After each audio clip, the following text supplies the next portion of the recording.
RTE धोरणावरून English माध्यम शाळांचा संताप. राज्यव्यापी आंदोलनाचा इशारा. नाशिक महानगरपालिकेच्या सूचनांनंतर संस्थाचालकांचा तीव्र विरोध. मालेगाव येथे बैठकीचे नियोजन. Divya Bharat BSM news Nashik. प्रतिनिधी डॉक्टर प्रसाद सोनवणे. शिक्षणाचा अधिकार कायदा आरटीई अंतर्गत विद्यार्थ्यांना शाळेकडून ड्रेस व दप्तर देण्याच्या सूचनांवरून इंग्लिश माध्यम शाळांच्या संस्थाचालकांमध्ये असंतोषाची भावना निर्माण झाली आहे. नाशिक महानगरपालिकेच्या शिक्षण विभागाने घेतलेल्या बैठकीनंतर या निर्णयाविरोधात राज्यभर आंदोलन छेडण्याचा इशारा देण्यात आला आहे. नाशिक शहरातील इंग्लिश माध्यम शाळांचे प्राचार्य आणि लिपिक यांची बैठक प्रशासन अधिकारी व शिक्षण विभागाच्या वतीने आयोजित करण्यात आली होती. त्यामध्ये डॉक्टर प्रसाद दादा सोनवणे, प्रदेशाध्यक्ष, इंग्लिश स्कूल्स महासंघ, महाराष्ट्र राज्य प्रल्हाद शिंदे, प्रदेश उपाध्यक्ष रत्नाकर फाळके, प्रदेश सहसचिव हरीश शिंदे, प्रदेश सचिव भगवान पवार, जिल्हाध्यक्ष योगेश अंभोरे, जिल्हा सचिव समन्वयातूनच तोडगा शक्य. शिक्षण क्षेत्रातील तज्ज्ञांच्या मते विद्यार्थ्यांच्या हिताला प्राधान्य देत शासन आणि शैक्षणिक संस्था यांच्यात सकारात्मक संवाद होणे आवश्यक आहे. आरटीईच्या अंमलबजावणीतील त्रुटी दूर करून शिक्षण व्यवस्था अधिक सक्षम करण्यासाठी समन्वयातून मार्ग काढणे गरजेचे आहे. आरटीई संदर्भातील वादामुळे शिक्षण क्षेत्रात चर्चेचे वातावरण निर्माण झाले आहे. संस्थाचालकांच्या मागण्या आणि प्रशासनाच्या सूचनांमधील समतोल साधणे आवश्यक ठरणार आहे. आगामी बैठकीत या प्रश्नावर तोडगा निघण्याची अपेक्षा व्यक्त केली जात आहे. राज्यभरातील शैक्षणिक संस्था या घडामोडीकडे लक्ष ठेवून आहेत. संस्थाचालकांना अडचणी आल्यास संबंधित संघटनेच्या पदाधिकाऱ्यांशी संपर्क साधण्याचे आवाहन करण्यात आले आहे. Divya Bharat BSM news Taharabad. प्रतिनिधी मुख्य संपादक डॉक्टर भागवत महाले. या बैठकीत आरटीई अंतर्गत प्रवेश घेतलेल्या विद्यार्थ्यांच्या पालकांना ड्रेस व दप्तर शाळेकडूनच देण्याच्या सक्त सूचना देण्यात आल्याचे सांगितले जाते. या निर्णयामुळे शाळांवर आर्थिक ताण वाढणार असल्याचा आरोप संस्थाचालकांनी केला आहे. संस्थाचालकांचा आंदोलनाचा इशारा. या पार्श्वभूमीवर इंग्लिश स्कूल्स महासंघाने शासनाच्या निर्णयाविरोधात आंदोलनाचा इशारा दिला आहे. या संदर्भात इंग्लिश स्कूल्स महासंघाचे प्रदेशाध्यक्ष डॉक्टर प्रसाद दादा सोनवणे यांनी संस्थाचालकांना एकत्र येण्याचे आवाहन केले आहे. त्यांनी सांगितले की आरटीई संदर्भातील अडचणींबाबत शासनाशी चर्चा करण्यासाठी लवकरच पुढाकार घेण्यात येणार आहे.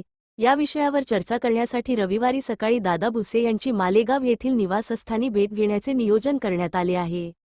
या बैठकीत नाशिक जिल्ह्यातील संस्थाचालक आणि पालकांनी मोठ्या संख्येने उपस्थित राहावे असे आवाहन करण्यात आले आहे. आरटीई धोरणाविषयी नाराजी. संस्थाचालकांच्या मते आरटीई अंतर्गत प्रवेशित विद्यार्थ्यांसाठी शासनाकडून मिळणारी अनुदान रक्कम अपुरी असून ती वेळेवर मिळत नाही. त्यामुळे शाळांना आर्थिक अडचणींना सामोरे जावे लागते. त्यातच अतिरिक्त जबाबदाऱ्या देण्यात आल्याने शिक्षण संस्थांवर मोठा ताण निर्माण होत असल्याचे त्यांनी नमूद केले आहे. या पार्श्वभूमीवर आरटीई अंतर्गत मिळणारी फी वाढविण्याची मागणीही करण्यात येणार आहे. तसेच आर्थिकदृष्ट्या सक्षम असलेले काही पालक चुकीची माहिती देऊन या योजनेचा लाभ घेत असल्याचा आरोपही करण्यात आला आहे. यासाठी प्रवेश प्रक्रियेदरम्यान आधार कार्ड आणि पॅन कार्ड लिंक करण्याची मागणी करण्यात येणार असल्याचे संघटनेने स्पष्ट केले आहे. शासनाशी संवादाची गरज. संस्थाचालकांनी जिल्हा परिषद, महानगरपालिका आणि शिक्षण विभागाकडून येणाऱ्या प्रशासकीय अडचणींबाबत सविस्तर चर्चा करण्याची आवश्यकता व्यक्त केली आहे. शासनाने या समस्यांकडे गांभीर्याने लक्ष देऊन तातडीने तोडगा काढावा अशी अपेक्षा व्यक्त करण्यात आली आहे.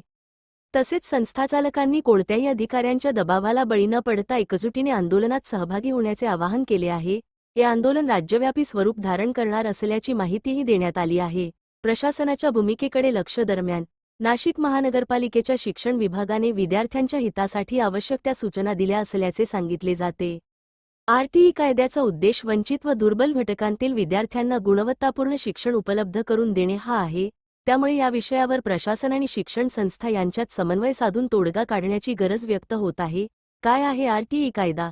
शिक्षणाचा अधिकार कायदा राईट टू एज्युकेशन ॲक्ट 2009 अंतर्गत खासगी शाळांमध्ये आर्थिकदृष्ट्या दुर्बल घटकांतील विद्यार्थ्यांसाठी 25% जागा राखीव ठेवण्यात आल्या आहेत. या कायद्यामुळे लाखो विद्यार्थ्यांना दर्जेदार शिक्षणाची संधी मिळाली आहे. मात्र आर्थिक तरतुदी आणि प्रशासकीय प्रक्रियांबाबत वेळोवेळी वाद उद्भवत असतात. प्रमुख पदाधिकाऱ्यांची नावे. या आंदोलनात सहभागी होण्यासाठी विविध पदाधिकाऱ्यांनी पुढाकार घेतला आहे. नमस्कार, मी डॉक्टर प्रसाद सोनवणे, प्रदेशाध्यक्ष इंग्लिश स्कूल्स महासंघ महाराष्ट्र राज्य, प्रदेशाध्यक्ष राजश्री शाहू शिक्षण परिषद महाराष्ट्र राज्य. सगळ्या संस्थाचालकांना या व्हिडिओद्वारे एक नम्र विनंती करण्यासाठी म्हणून मी उपस्थित आहे. गेल्या अनेक दिवसापासून राज्यामध्ये एक चर्चा होते आहे की शिक्षण विभागातर्फे माननीय दादाभाऊ भुसे व काही शिक्षणाधिकारी यांनी काही ठिकाणी मीटिंग्स घेतल्या आणि त्यांनी सांगितलं की RTEच्या कोणत्याही विद्यार्थ्यांना बाहेरून ड्रेस घेण्यात शाळेने बंधन करू नये व शाळेने ते पुरवावे. मला एक सांगा, गेल्या अनेक वर्षापासून आपली मागणी आहे की 17,000मध्ये आपल्याला कोणतेही प्रवेश देण्यास परवडत नाही, परंतु शासन आपलं कोणतंही ऐकून घेत नाही आहे आणि आपल्याला विश्वासात पण घेत नाही आहे. ठराविक लोकांना विश्वासात घेऊन आणि सगळ्या काही गोष्टी चाललेल्या आहेत. मी या व्हिडिओद्वारे आपणास नम्र विनंती करतो की आपल्याला राज्यव्यापी आंदोलन करायचे असून कृपया कोणत्याही संस्थाचालकांनी यावर्षी RTEचे ॲडमिशन देऊ नये. ॲडमिशनसाठी जर कागदपत्र घेऊन आले तर त्यांना पंचायत समिती अथवा जिल्हा परिषदेचे शिक्षणाधिकारी यांच्याकडे पाठवावे. जर महानगरपालिका क्षेत्रात असतील तर महानगरपालिका प्रशासनाकडे पाठवावं. आपल्याला या 17,000मध्ये कोणत्याही प्रकारचे ड्रेस, पुस्तकं व इतर गोष्टी देण्यास परवडणार नाही. शिवाय शासनाने आपली जी मागणी आहे ती आपल्याला कमीत कमी 35,000 रुपये तरी प्रत्येक वर्षाचे दिलेच गेले पाहिजे, तरच आपल्याला त्या काही गोष्टी परवडणार आहे.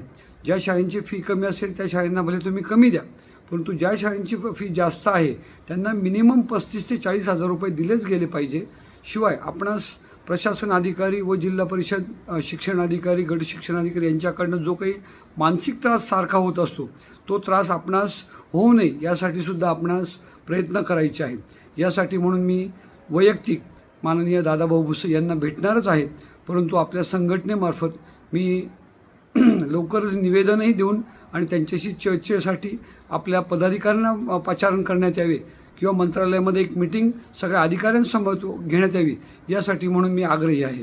तरी कृपया सगळ्यांनी सहकार्य करावं व या आंदोलनात कोणताही भीतीला शरण न जाता किंवा कोणत्याही अधिकाऱ्यांच्या धमकीला शरण न जाता कृपया सगळ्यांनी मदत करावी हीच नम्र विनंती. जय जिजाऊ, जय शिवराय.